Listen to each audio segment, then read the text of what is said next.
Oh, wait, is it recording? It's recording.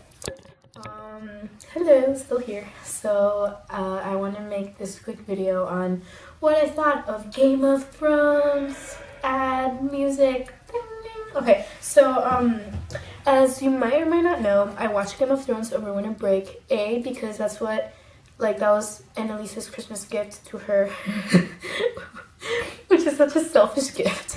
But thank you so much for letting me use your Xfinity password, babe, forever. And I did it. Super proud of myself. Now I'm a real person. Now I'm relative in pop culture again. Great. Now I gotta watch Breaking Bad and Scandal and House of Cards and How to Get Away with Murder and all those other stuff. And Orange is the New Black. Ooh, I should do Orange is the New Black. I did Sherlock. Loved Sherlock. Sherlock is way better than Game of Thrones. What? Who said that? What? Oh, anyway. So Game of Thrones. Initial reaction was, this is what I expected it to be. You know, first couple episodes. Yeah. British people. Long time ago. All of that stuff. But then, it got a hella more complicated. Love it. Love its complexity. Love the different stories at the same time, the different storytellings at the same time.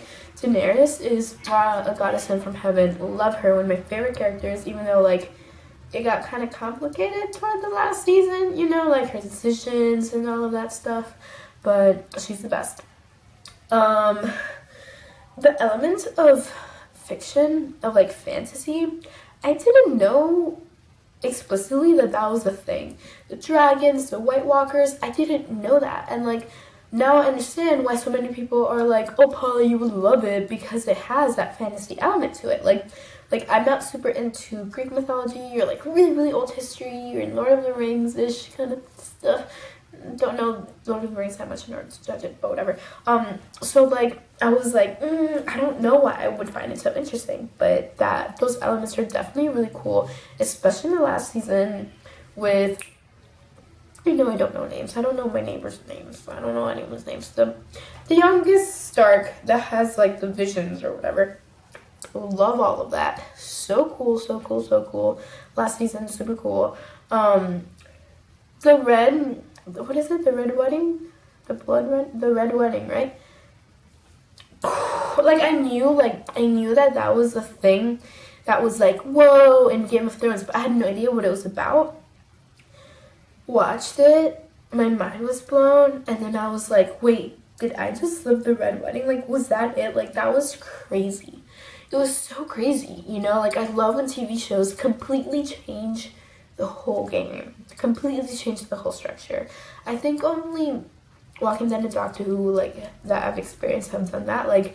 Completely changed everything. And that is just crazy. I miss Robb Stark, though. The cute one. Oh, I miss him. Also, can we talk about Kit Harington? What's his name? Jon Snow? How do I describe Kit Harington?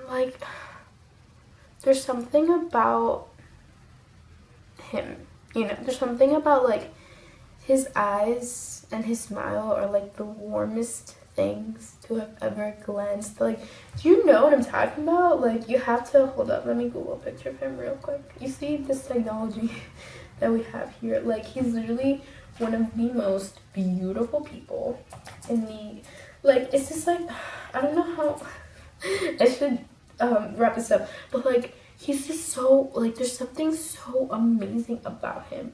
You just look at him and everything's just perfect in the world. And I don't know, something about his eyes. I couldn't, before I didn't believe brown eyes could be so captivating and so beautiful until I saw Kit Harington. His eyes are just so captivating. And, oh my God, Jon Snow... the fact that his bae died killed me and stuff like that. And the last scene from season 5 where the queen, I don't know if it's the last scene, but the last episode, where the queen, I swear I knew their names right after I saw the show, but it's been a while, she does the naked walk throughout the village. That killed me. It was so intense. So intense. That was crazy. So interested at what's gonna happen this season because everyone's pretty like fucked, you know? So super interested. Honestly, overall I liked it. Like looking back at all 5 seasons I liked it.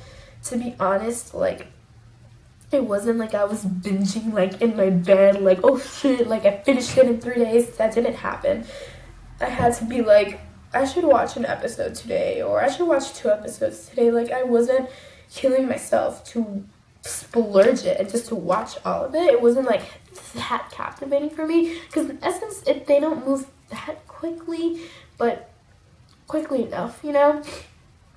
Oh, and the whole like Arya Stark and the faceless thing, amazing. One of the most captivating things I've ever seen in a show, in a story. Super captivating. I think that's like what impressed me the most. So I was like, damn, like this really is really original and really creative, and that really pushes the envelope for me. So I wasn't dying to watch it like I have been to other shows, but in general, really, really good. And the fact that that supernatural fantasy stuff is really creative and really well done.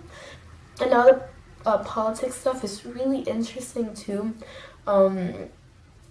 Freaking, what's his name? The dwarf. What's his name? I forgot his name.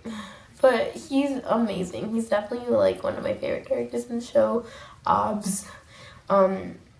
His character's grown so much and all of that, so I love that. And I know this barely made any sense and I should have organized this a little bit more, but loved it. Definitely obsessed with it. Was better than I expected, slash, I understand the hype, but it wasn't like best I've ever seen. Like, it wasn't like, it was really good.